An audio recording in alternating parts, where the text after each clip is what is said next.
اس کے لیے زیادہ بہتر ہے، کیونکہ اگر وہ چھوڑنا چاہے تو اس کی رخصت ہے کتاب و سنت میں، لیکن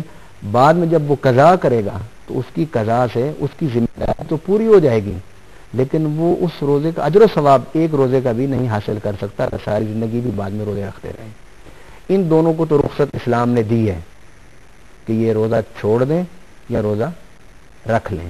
لیکن جب عورت نے نماز نہیں پڑھنی ہوتی، آیا وہ ان دنوں میں روزہ چھوڑے؟ اس کو چھوڑنا چاہیے، وہ اس حالت میں نہیں رکھ سکتی، وہ بعد میں اس کی قضا کرے گی۔ حالانکہ شریعت میں ہر مہینے عورت نماز چھوڑ دیتی ہے، نماز کی قضا نہیں ہے، ٹھیک ہے، لیکن روزے کی اس کو قضا کرنی ہوگی۔ یہ 3 اسباب ہیں روزہ چھوڑنے کا، اگر کوئی روزہ چھوڑ دے تو اس کو بعد میں اس کی قضا کرے۔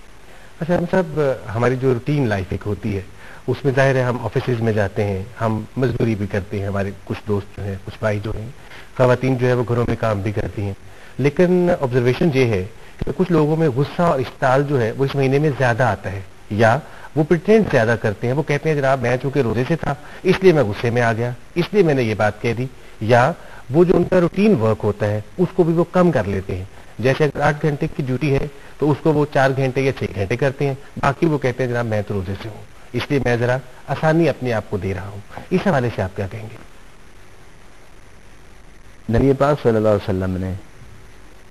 فرمایا کہ یہ جو مہینہ ہے صبر کا مہینہ ہے اور صبر کی جزا جنت ہے۔ یقیناً جب انسان کی زندگی کے معمولات میں تبدیلی آتی ہے تو اس کے مزاج اور ذہن پر فرق ضرور پڑتا ہے، مگر روزے کی حالت میں روزے کی شدت، پیاس کی شدت کی وجہ سے، بھوک کی شدت کی وجہ سے یا تھکاوٹ کی وجہ سے انسان اگر لوگوں سے الجھے اور غصہ کرے، لڑے، تو گویا وہ اپنے اجر و ثواب کو کم کر رہا ہے۔ یہ صبر کا مہینہ ہے، اگر اس نے کھانا چھوڑا ہے، پینا چھوڑا ہے، صبر کر رہا ہے، تو وہ اپنے معاملات دنیا میں تلخی پیدا نہ کرے کہ ادھر ایک طرف وہ ثواب کما رہا ہے اور دوسری طرف لوگوں سے لڑ جھگڑ کے ان کے دل کو دکھا کر اپنے نیکی کو ختم کر رہا ہے۔ لہذا یہ صبر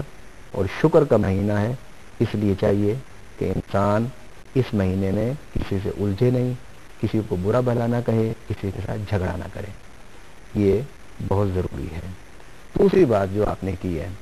کہ اپنے معمولات دنیا کو کم کر دیتے ہیں۔ اگر وہ معمولات دنیا کو کم کرتے ہیں کہ ہم یہ وقت اللہ کی عبادت میں گزاریں تو یہ ایک بہت اچھا عمل ہے، ایسا کرنا چاہیے، کیونکہ انسان ساری زندگی کماتا ہے، ساری زندگی کھاتا ہے، ساری زندگی پیتا ہے، ساری زندگی کاروبار کرتا ہے، نوکری کرتا ہے، ملازمت کرتا ہے، تجارت کرتا ہے۔ اگر وہ یہ کہتا ہے کہ مجھے اللہ تعالیٰ نے ایک بہت بڑا مہینہ دیا، کہ اس کے بارے میں نبی صلی اللہ علیہ وسلم نے بھی فرمایا شہر عظیم، شہر مبارک، کہ تمہیں شہر عظیم ہم نے دے دیا ہے، تمہیں شہر مبارک ہم نے دے دیا ہے، تو وہ اس عظمتوں کی پیش خاطر، اس کی برکتوں کے پیش نظر اگر وہ اپنی دنیا کے معمولات کو چھوڑ کر یا کم کر کے بیٹھ جاتا ہے تو ایسا کرنا چاہیے۔ اس کے لیے نبی صلی اللہ علیہ وسلم کی زندگی کو آپ دیکھ لیجیے کہ آپ ہر سال اعتکاف بیٹھا کرتے تھے اور 10 دن اعتکاف بیٹھا کرتے تھے۔ بھلا حضور صلی اللہ علیہ وسلم سے بڑھ کر مصروف انسان ہوگا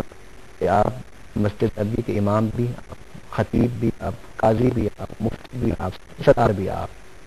اور حاکم بھی، آپ گھریلو ذمہ داریاں بھی تھی، مملکت کی ذمہ داریاں بھی تھی، انفرادی ذمہ داریاں بھی تھی، اجتماعی ذمہ داریاں بھی تھی، اور پھر امن جنگ کے معاہدات اور معاملات بھی تھے۔ اس سب کے باوجود حضور صلی اللہ علیہ وسلم ماہ رمضان میں 10 دن اعتکاف ڈال جاتے تھے۔ علامہ صاحب اعتکاف پہ بھی ہم بات کریں گے اور آپ کی ماہرانہ رائے ضرور اس پہ لیں گے، لیکن اس سے پہلے میں آپ سے یہ جاننا چاہوں گا رمضان المبارک کا مہینہ جب آ جاتا ہے تو اس میں ہم یہ دیکھتے ہیں، جنرل آبزرویشن ہے کہ مہنگائی جو ہے وہ تو پہنچ جاتی ہے، بعض لوگ جو ہیں وہ مقدار میں بھی کمی کر لیتے ہیں، بعض ہمارے دوست ہیں وہ اپنی روٹین سے زیادہ منافع بھی حاصل کرنا شروع کر دیتے ہیں، ذخیرہ دوسری بھی ایک طرف ہو رہی ہوتی ہے، اور اس کے ساتھ ساتھ لوگوں کو سہولت دینے کے بجائے ان کی کوشش اور خواہش یہ ہوتی ہے کہ ایک ماہ میں ان 11 مہینوں کا جو منافع ہے اس کو اکٹھا کر لیا جائے، کیونکہ ہر بندے ظاہر ہے خریداری بھی کر رہی ہیں، وہ چاہے عید کی خریداری ہو یا سحری و افطاری کی خریداری ہو. اس حوالے سے آپ یہ فرمائیے کہ اس منافع کا ان کی زندگیوں میں اثر ہے اور کیا کرنا جائز ہے؟ نہیں بلکہ قرآن و سنت کی تعلیمات کے مطابق ہمیں اپنے تجربوں کو منہ اس مہینے میں کھول دینے چاہیے، نہ کہ ہم غیر ضروری منافع کے ذریعے سے اپنے تجربوں کو بھرنا شروع کر دیں. مجھے اس موقع پر ایک واقعہ سیدنا عثمان غنی رضی اللہ تعالیٰ عنہ کا، کہ آپ قحط کا زمانہ تھا تو آپ کا غلہ باہر سے مدینہ شریف آ رہا تھا، تو تاجر آگے بڑھ کے خریدنے لگے، تو انہوں نے کافی نفع آپ کو بتایا. آپ نے کہا نہیں. آپ نے فرمایا میں تو اس کو دوں گا کہ جو مجھے 1 روپے پر 2700 کا نفع دے گا. انہوں نے کہا کہ عثمان ہم تو تمہیں بڑا زیرک تاجر سمجھتے تھے، لیکن دنیا میں کوئی ایسا تاجر نہیں اتنا بڑا نفع دے. آپ نے فرمایا کہ نہیں میں تو اس سے کم نفع پر نہیں بیچوں گا. تھوڑی دیر کے بعد جب وہ اناج پہنچا مدینہ میں، سیدنا عثمان غنی نے کہا کہ یہ سارے جو اونٹ ہیں ان پر جو غلہ ہے ان کے منہ کھول دو، اور مدینہ میں رہنے والے ضرورت مندوں سے کہو کہ آ کر اپنے بوریاں بھر لیں. وہ لوگ اس کو روٹے لے گئے، بھر کے لے گئے جو جتنا لے کے جا سکتا تھا. تو بعد میں وہ تاجروں کا گروپ ایسے عثمان غنی کے پاس آیا کہ آپ نے تو کہا تھا کہ میں ایک کے بدلے میں 2700 نفع لوں گا، تو آپ نے تو اصل موڑی بھی نہیں لی، اصل خرچہ بھی وصول نہیں کیا آپ نے. آپ نے فرمایا کہ تم نے قرآن نہیں پڑھا کہ اللہ تعالیٰ فرماتا ہے کہ جو میرے راستے میں ایک خرچ کرے گا میں اسے 2700 اور یا اس سے بھی زیادہ اس کو اجر دوں گا. یہ جو میں نے تجارت کی ہے تم سے نہیں کی، اللہ سے کی ہے میں نے تجارت. بھائی یہ تو مہینہ ہوتا ہے اللہ سے تجارت کرنے کا، یہ مہینہ بندوں سے تجارت کرنے کا نہیں ہے. میں اپنے ملک کے تاجروں سے یہ درخواست کروں گا کہ وہ کتاب و سنت کے ان احکامات کو سامنے رکھتے ہوئے اس ماہ مقدس میں اپنی تجوریوں کو بھرنے کی بجائے خالی کرنے کا ارادہ کریں. پھر دیکھیں اللہ تعالیٰ اس ماہ مقدس کی سخاوت اور مرد کے بدلے میں اللہ انہیں کیا دیتا ہے. اچھا علامہ صاحب یہ تو ہے ثواب کی بات ہے، یہ تو ہے اجر کی بات کہ بڑا بہت زیادہ اجر. ایک ذیلی سوال آپ سے یہ پوچھنا چاہوں گا کہ جس قدر اجر ہے کیا اسی قدر گناہ بھی ہوتا ہے اس مہینے میں؟ یقیناً جو اس ماہ مبارک میں گناہ کرتا ہے اس کے گناہ کا دگنا سزا اس ذکر تو نہیں ہے. یہ ذکر صرف 2 جگہوں کے ساتھ ہے کہ بیت اللہ شریف میں جو نماز پڑھے گا اس کو 1 نماز ادا کرنے پر 1,00,000 نماز کا ثواب ہوگا، اور اگر حدود حرم میں یا وہاں پر کوئی گناہ کرے گا اس کو اس کی سزا بھی اسی قدر زیادہ ہوگی. ٹھیک ہے. دوسری جگہ مسجد نبوی، نبی پاک صلی اللہ علیہ وسلم کی مسجد، اس میں اگر کوئی نماز پڑھتا ہے 1 نماز ادا کرے گا تو اسے اللہ تعالیٰ 50,000 نمازوں کا ثواب دے گا. 1 سجدہ کرے گا تو 50,000 سجدوں کا ثواب ہے،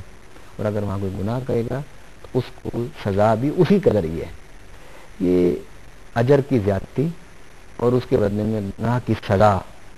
دگنا ہونا چگنا ہونا، اس کا ذکر کتاب و سنت کے حوالے سے بیت اللہ شریف اور مسجد نبی کے ساتھ ہے. ماہ رمضان میں اس حوالے سے ذکر نہیں ہے کہ اگر کوئی گناہ کرتا ہے تو اس کا گناہ بھی ڈبل یا دگنا ہو جائے گا. ایسا ہے. مگر ایک بات بہت ضروری ہے کہ اللہ تعالیٰ نے اور اس کے پیارے نبی صلی اللہ علیہ وسلم نے ماہ رمضان کی اتنی فضیلت بیان کی ہے کہ اس میں اللہ تعالیٰ جہنم کے دروازے بند کر دیتا ہے، جنت کے 8 دروازے کھول دیتا ہے، اور اللہ تعالیٰ جو ہے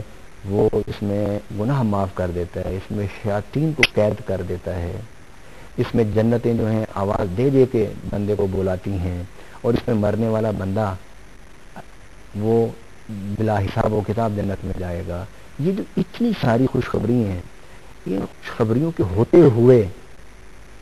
گناہ کرنا یہ بہت بری ایک بات ہے، بہت نامناسب بات ہے. اس کو یہ مطلب یہ ہے کہ یوں سمجھ لیں یہ تو وہ مہینہ ہے کہ جس میں آپ نے اپنی جھولی کو بھرنا تھا، اپنے نامہ اعمال سے گناہوں کو مٹانا تھا، کیونکہ اللہ تعالیٰ کی رحمت